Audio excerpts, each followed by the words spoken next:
both of our wonderful countries. Let me not delay any further. I want to introduce to you Congressman Charlie Dent and his wonderful wife Pamela. Would you just stand for one moment, please? The rest of our delegation is in Cape Coast with our ambassador, with Ambassador Jackson. Because of the party Congress, it was the hope and expectation that not only would they have some wonderful visits with traditional leaders and important historical sites, but that also we would be meeting with the President and ministers in Cape Coast today. He has changed his schedule. We will be meeting here not long after this address. So much of our delegation was so excited to see historic sites and to meet with traditional leaders that they kept that part of the agenda. But Congressman Dent and I have had a very full, very rich, and very important series of meetings here today, not least of which was beginning the day with worship at Ridge. I have seen very few joint churches that are Anglican and Presbyterian and Methodist in my life. As a Presbyterian, I'll tell you, I think it is a good model and something we might consider following. A wonderful start to the day in worship. Congressman Dent is a very senior and very influential member of the House of Representatives. He's an appropriator. He has chaired the House Ethics Committee. He is from a district very close to mine. He represents Hershey's, among many other interests that have close connections to Ghana. But one of the things I treasure about having traveled with Congressman and Mrs. Dent, I happen to be a Democrat. He happens to be a Republican. Nonetheless, we are good friends. I trust him. I like him. He's engaging and positive. We can talk to each other honestly. And President Kufuor, you honor us with your presence, but one of the things I noted in the time we had to visit beforehand, even those who at one point may have been on opposite sides of party or of ideology or of a trajectory in history, there's something about the journey. There's something about being with those with whom you've served and with whom you've explored and known the world and with whom you face challenges. And Charlie, I'm so grateful for the fact that we get to travel again this year. It was just before our presidential election that my wife and I joined Congressman Dent and his wife, and we went throughout Eastern Europe to a number of countries facing uncertainty about what our presidential election would produce and whether the United States would keep its commitments to NATO and to our Eastern European allies. And we had a number of very difficult conversations, and I'm grateful to have you with me again as we have conversations across 4 countries in the continent. The rest of our delegation includes 2 other senators from Michigan and from Colorado, and members of the House of Representatives from Delaware and from Florida and from California. So we have a robust delegation, and we are very much excited for the opportunity to become better informed about what is going on in the African continent, about our relationships and about our trajectory together. I want to just briefly thank, if I could, the Majority Leader, Kie Mensah Bonsu. Thank you for being with us today. Tini Okaje, great to meet you. Honorable Okudzeto, and Minister Asante, who shared with us some of your long service and your wisdom. I'll tell you briefly, if I could, just to echo some of what Charles said about my first experiences in Kenya.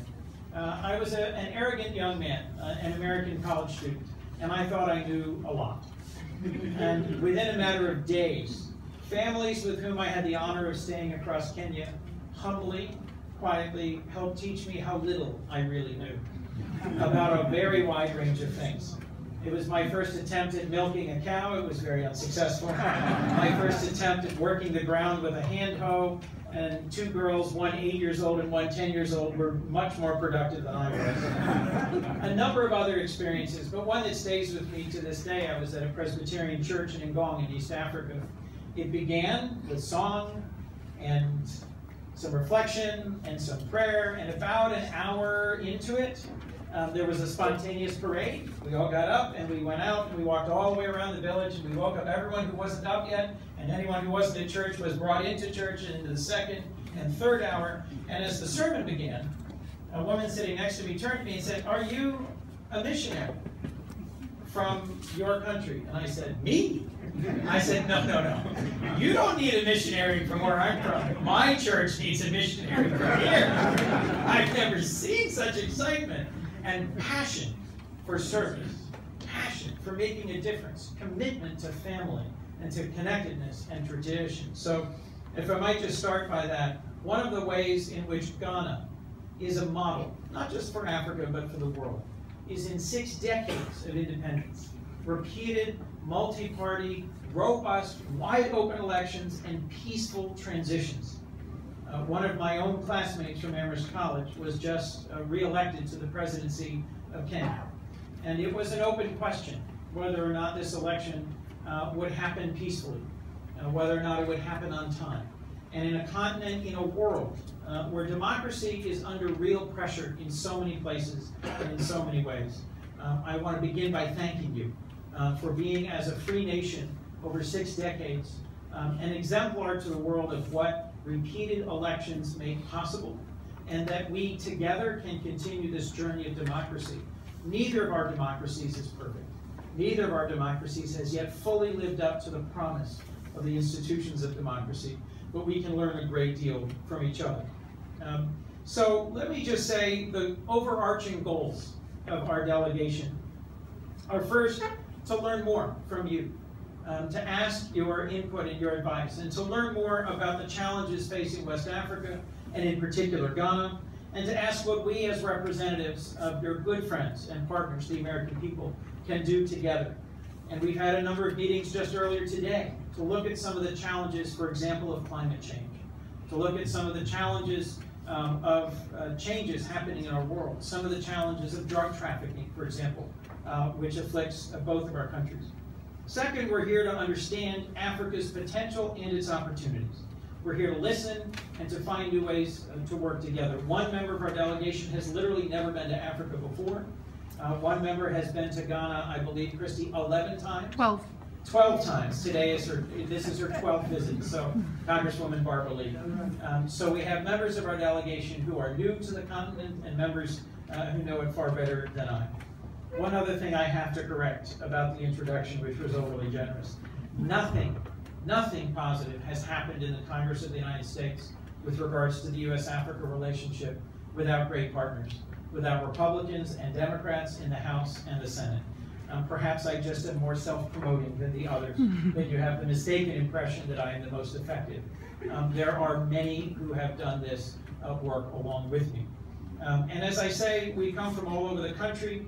There's many different issues on which we disagree. There's other things that divide us in Washington, as you may have picked up in news reports.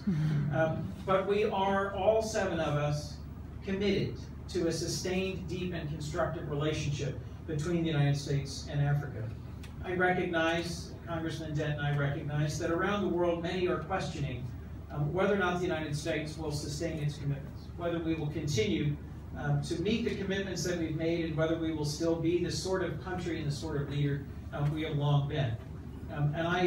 My principal message to you today is to reaffirm our bipartisan commitment in Congress to a sustained and strong relationship between the United States and Ghana, between the United States and Africa. To clarify that the legislative branch is essential to America's government. It is co-equal with the presidency. All 7 of us were elected before the current president and hope or expect to serve beyond the current president. And we will remain committed to Africa and encourage you to build and maintain partnerships with the Congress and with our executive branch as well.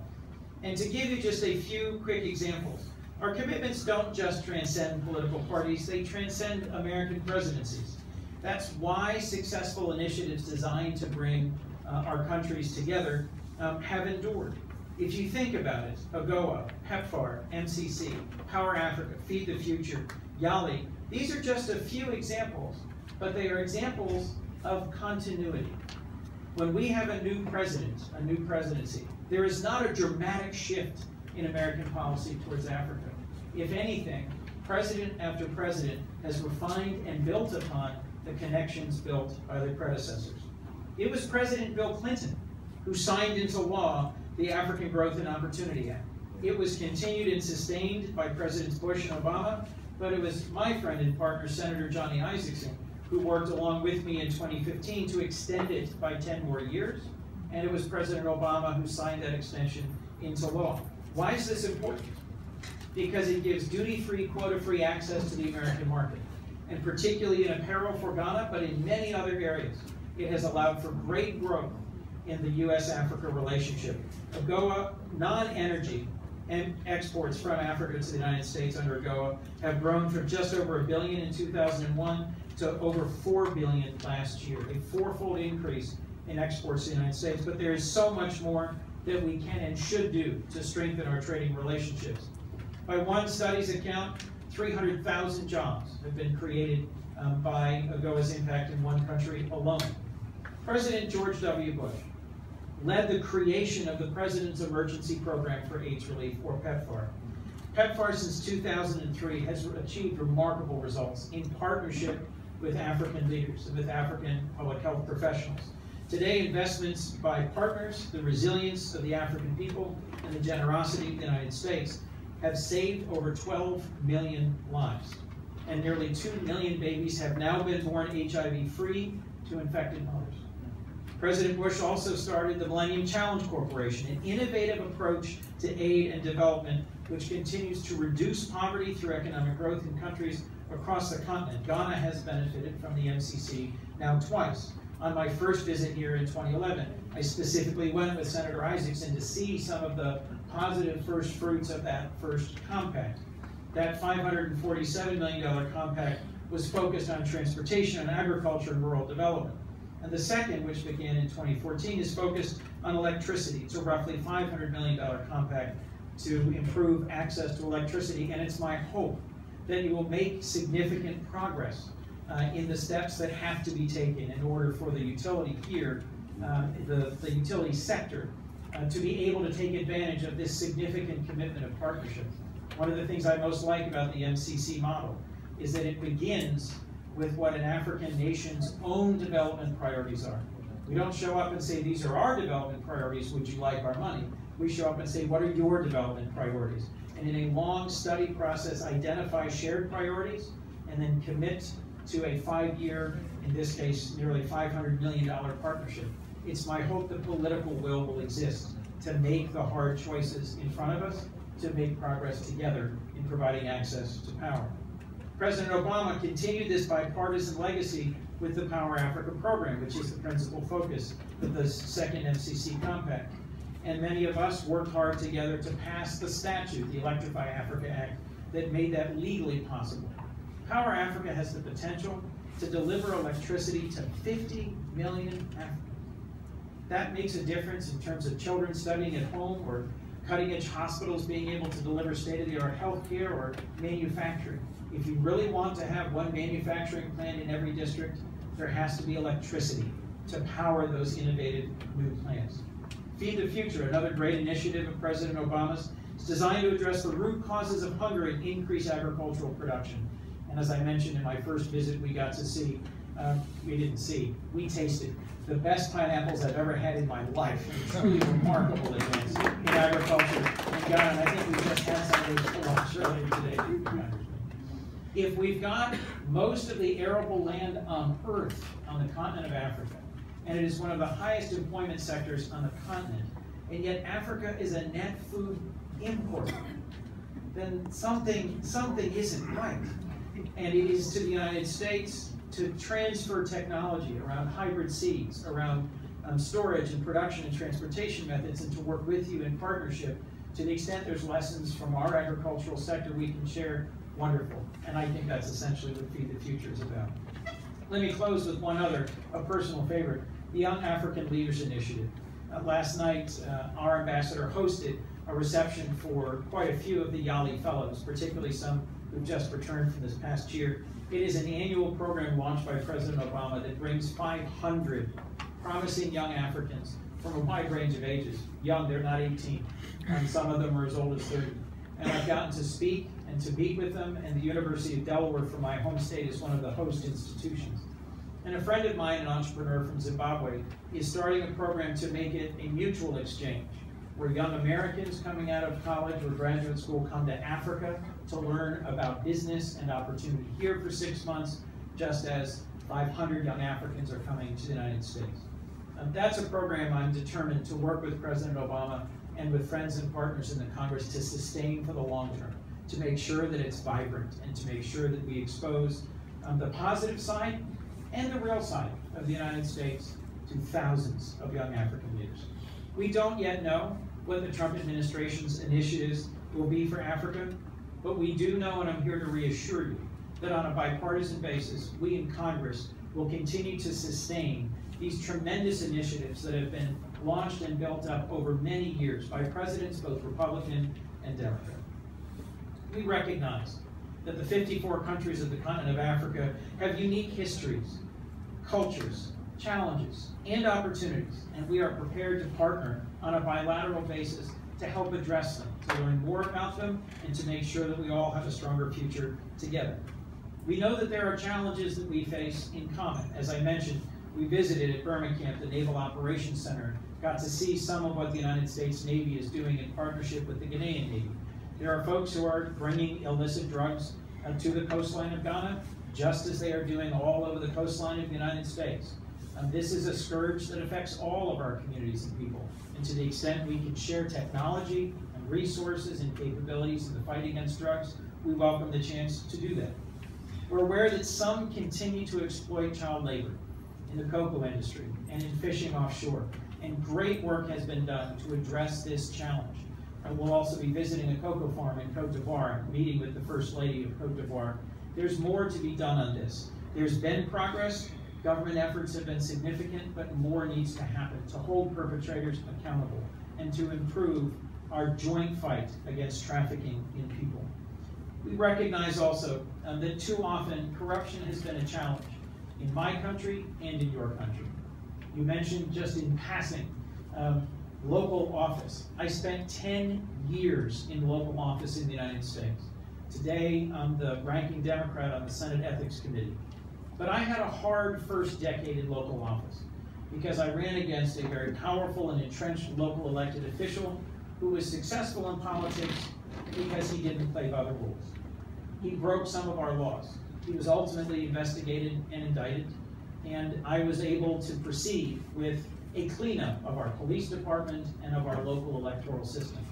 But these processes only happen when there is an independent judiciary and when there's the courage to move forward with a special prosecutor.